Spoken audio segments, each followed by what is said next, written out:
Mga master, okay lang bang? Huwag niyong skip ang mga ads sa aking mga video kung okay lang mga master. Salamat sa solid na suporta po. Yon, what's up mga masters? Nandito na naman tayo sa panibagong araw, panibagong kabanata na naman ang pagsasama-samahan natin ngayon guys.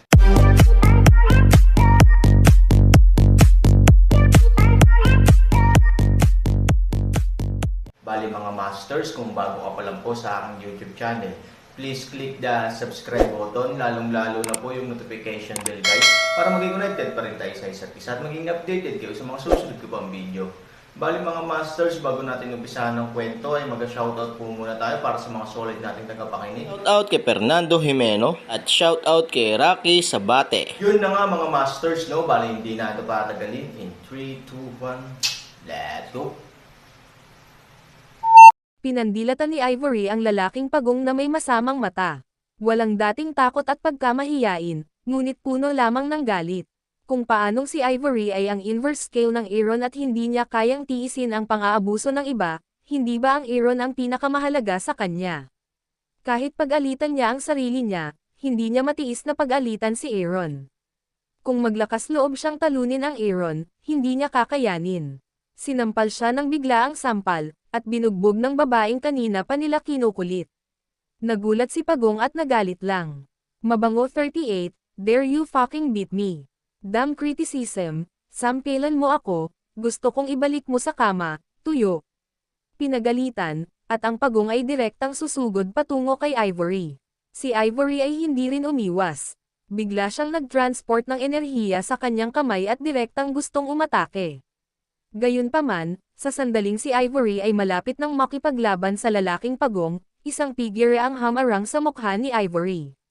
Pagkatapos ay biglang bumitaw ang itim at pulang alon, at ang lalaking Pagong na mukhang higanti ay direktang napailing pabalik ng ilang metro. Ano? Ang Pagong ay tumingin sa kanyang masakit na kanang kamay na hindi makapaniwala, tumingin pababa sa lupa halos 2 metro ang layo, at nakasimangot sa manipis na figure sa harap ni Ivory. Nandito ako. Ang Aaron ay mahinang sumagot kay Ivory, bakit kailangan mo itong gawin?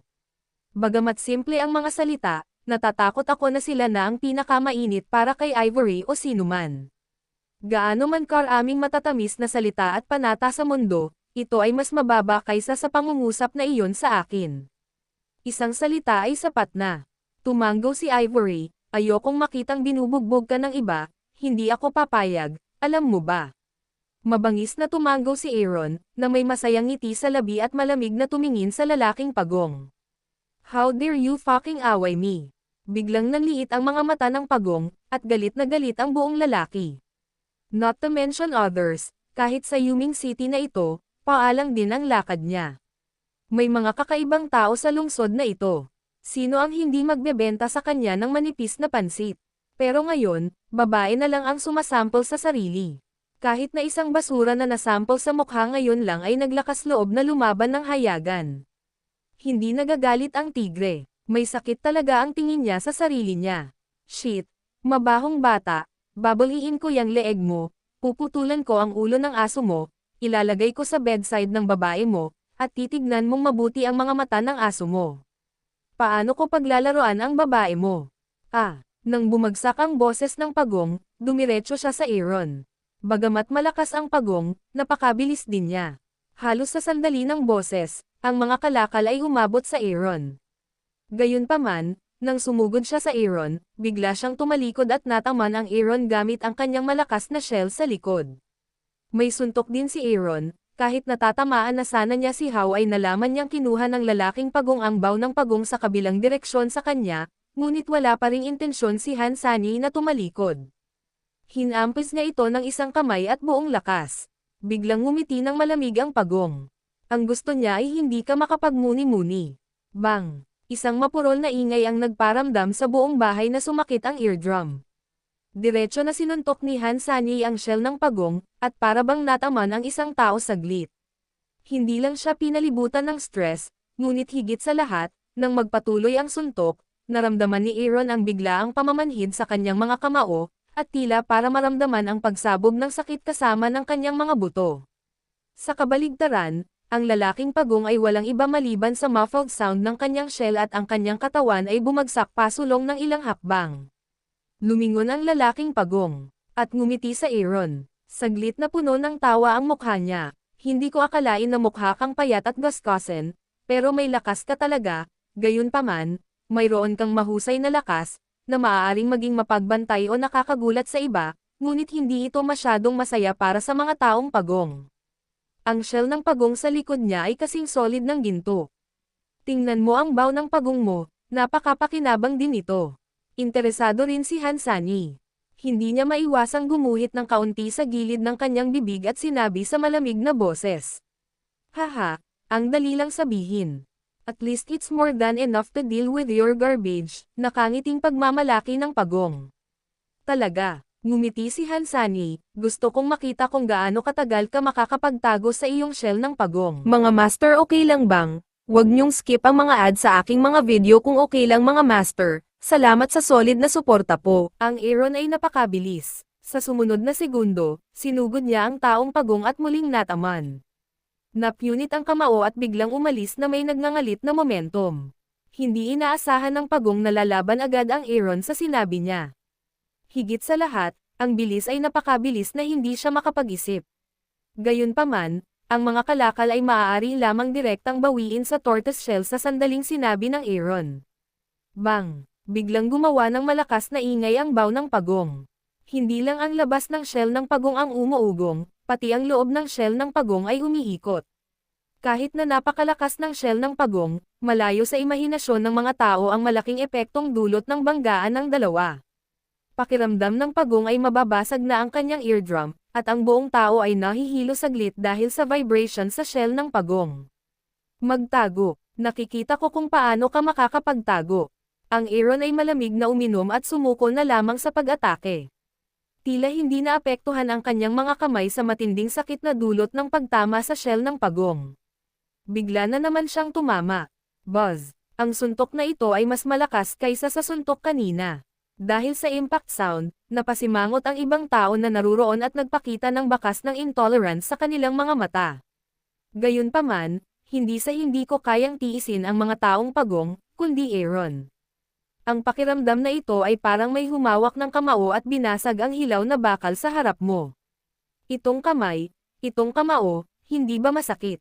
Ngunit ang Aaron sa kabilang dulo, sa halip na huminto, sumuntok ng isang suntok, pagkatapos ay isa pa. Bang! Bang! Bang! Ang tunog ng impact ay patuloy na tumutunog. Lahat ay tila nasa tindahan ng panday at nakarinig ng mga taong nagbubugbog ng bakal.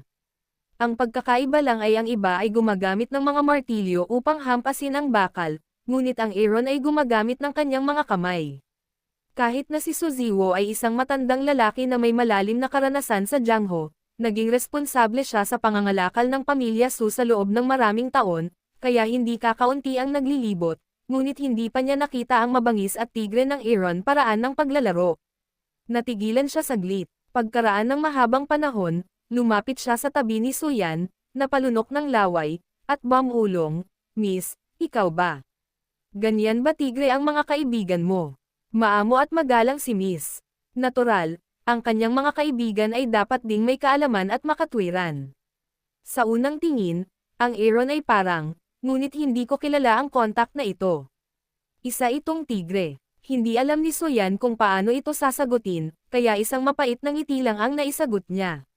Ngunit ang berdeng dragon at pangolin, na hindi alam kung saan nanggaling ang champagne na tacit understanding, ay halos sabay na humawak sa kanilang mga kamay sa kanilang dibdib, at pinanood ang magandang paglalaro ng may labis na interes. Natural na alam ni Pangolin ang mga kakayahan ni Aaron, kaya matatag siyang nakaupo sa Daoyutai. Pagkatapos ng isang gabing pakikipag-usap at pag-aaral kay Aaron, napanatili din ni Qinglong ang isang mahusay na kahulugan ng misteryo tungkol sa Aaron. Bukod dito, ang masasamang gawa ng 12 Diyos ng kamatayan ay maaaring sirain ng taong ito, mas curious siya kung paano babasagin ng Aaron ang matigas na shell ng pagong na ito. Nang mag-alala ang lahat, naghagis na ng daan-daang kamao ang Aaron na parang ulan ng peras. Nang huminto ang Aaron, narinig pa rin niya ang tunog ng kalabog na bakal.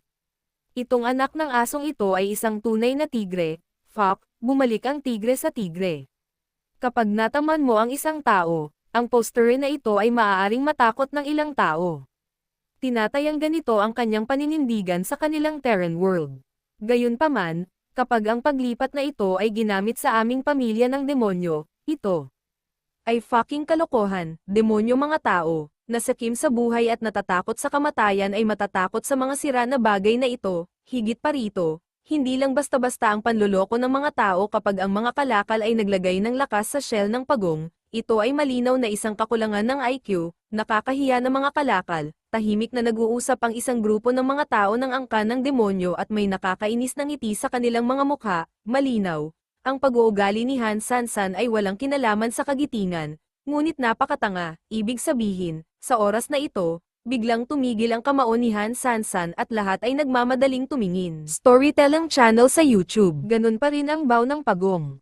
Nakatayo lang ito. Pabayaan ang anumang pinsala, hindi ito nagbabago ng hitsura.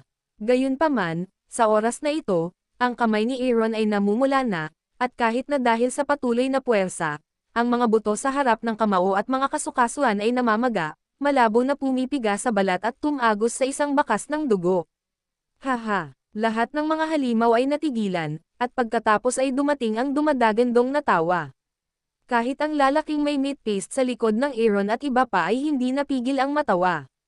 Napahiya si Suziwo. Hindi na talaga nakapagtataka na pinagtawanan siya ng iba, dahil ang ugali na ito ay mas katangahan sa mga resulta.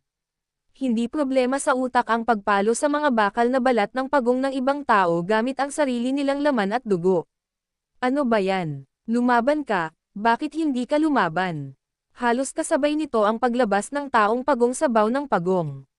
Bagamat nagtago siya sa baw ng pagong at natambush siya ng Aaron, nahihilo siya at gusto pang samuka, ngunit nakita niyang hindi siya nasaktan at parang ang lakas ng loob sa laro. Pilit pa ring inilabas ng mga paninda ang kanyang ulo sa baw ng pagong, ipakita sa Aaron. Tahimik na ngumiti si Aaron at pinanood siyang magkunwaring napipilitan. Di ba kanina lang matigas ang bibig mo? Bakit, tulala ka? Nang makita ang hindi pagtugon ni Aaron, natural na naging kampante ang pagong, umiling at hinailan na parang 250. Bahagyang lumapit si Ivory at tumingin sa pulang kamay ni Aaron. Para sa isang sandali, siya ay nag-aalala at nababagabag. Kung wala kang sasabihin, 2 lang ang daan sa harapan mo. Ngumiti ang pagong at sinulyapan ang mga halimaw sa likod niya. Lumaban siya ng napakalakas sa harap ng napakaraming tao. Natural, pakiramdam niya ay may mukha sa mukha niya. Ituloy mo muna ang laro, paglalaroan ka ni Lolo. Sa pangalawa naman, sabi ng pagong na may malamig na ngiti, dumaan ka sa pandian ni Lolo, at maaari mong iwan ang iba. Pangako makakalabas ka rito ng buhay. Total, mabagal naman kaming maglaro ng babae mo, hahaha. Nagkaroon ng isa pang pagsabog ng tawa, at ang mga taong ito ay mayabang, malinaw, ang Aaron ay itinuturing na isang talunan. Umubo si Pangolin at tinakpan ng kamay ang bibig. Sa katunayan, tahimik niyang pinaalalahanan ang Aaron, dahil matigas ang baw ng pagong, huwag tayong damaykit dito. Magpalat tayo ng paraan. Mabilis na tumanggo si Qin Shuang at Bam Ulong, ito ang pangunahing sentido komon ng strategist na bumuo ng mga lakas at maiwasan ang mga kahinaan. Ang kanyang shell ng pagong ay medyo kakaiba. Ang Pangolin ay may katuturan. Aaron, baguhin natin ang ating pag-iisip. Ang tinatawag na mutual restraint of all things, even the most powerful thing in the world must have his life gate. Aaron, bakit hindi mo subukang atakehin siya sa ibang lugar? Bulong din ni Soyan. Nang marinig ang mga salitang ito, hindi naisip ng lalaking pagong. May bahid ng pag-aalala, totoo na ang baw ng pagong ay talagang ang kanyang hindi matatalo na depensa, ngunit hindi ito ganap na hindi natalo.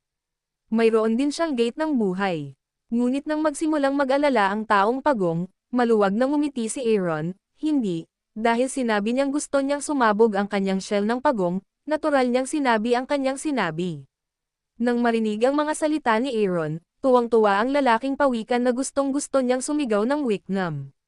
Pagkatapos ng lahat, para sa kanya, ito ay napaka-fucking na naaayon sa kanyang sariling isip. Okay, mabahong bata, mayroon kang isang fucking buto, ngunit mas mabuting tandaan mo ang iyong sinabi. Basagin ang aking balat ng pagong, ikaw ay isang buhok. Nagkatinginan sina Ivory, Qin Shuang, Soyan at Pangolin. Ano ang problema ni Han Sanchen? Baliw ka ba? Kahit si Qinglong, na noon pa man ay interesado rito, ay hindi napigil ang sumimangot sa mga oras na ito.